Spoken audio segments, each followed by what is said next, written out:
উনাকে বলবো উনি উনার ওয়ার্ডে ৭৭ নম্বর ওয়ার্ডে সব জায়গায় গুমনামিটা করবেন।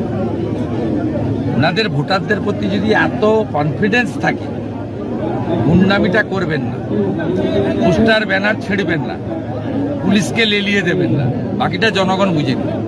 গণতন্ত্রে আছে, আপনারা বুঝতে পারবেন। কোন পশ্চিমবাংলার সচেতন লোক, শিক্ষিত লোক, বিবেক বুদ্ধিমান লোক, তিনি হিন্দু হতে পারেন, মুসলিম হতে পারেন, তৃণমূলকে ভোট দিতে পারে না। এই নির্বাচনে তৃণমূলকে ভোট দিতে পারে না, কিছুতেই পারে না।